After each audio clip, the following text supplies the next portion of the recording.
ஜெயம் ரவி கிட்ட இருந்து வேஷ்டி சட்டை வாங்கிட்டாரு. கெனிஷா கிட்ட இருந்து த்ரிஷா எப்படி வாங்கினாங்க? யாரு மாட்டி விட்டா? யாரு கட்டி விட்டா? யாரு கட்டி விட்டாவா? இதெல்லாம் உங்களுக்கு தெரியுமா தெரியாதா? எனக்கு தெரியலன்னு தான் சார் உங்ககிட்ட கேக்குறேன்.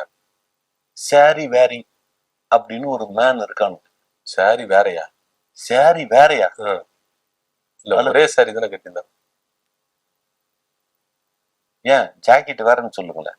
ஆமா அது கூட வேறதான். சாரி வாங்கிக்கலாம், ஜாக்கெட்டுக்கு பொருந்தணும். புரியுதுங்களா? கெனிஷா கொஞ்சம் குண்டா இருப்பாங்க, இவங்க அண்ணி கொஞ்சம் சின்னதா இருப்பாங்க, ஒல்லியா இருப்பாங்க. ஆமா புரியுதுங்களா? அதனால ஜாக்கெட் வேற மாத்திக்கிட்டது. Okay okay. ஆமா. உடனே கேட்பீங்களா அந்த ஜாக்கெட்ல ஏதாவது கதை இருக்குமா? ஆமா கரெக்ட் தான். ஏன்னா கெனிஷா அவங்க போட்ட கலர் வேற, இவங்க போட்ட கலர் வேற. சிவப்பு கலர்ல திமுக அமுச்சு விட்டுருக்காங்க. திமுக இது கூட மாட்டி விடுறாங்க.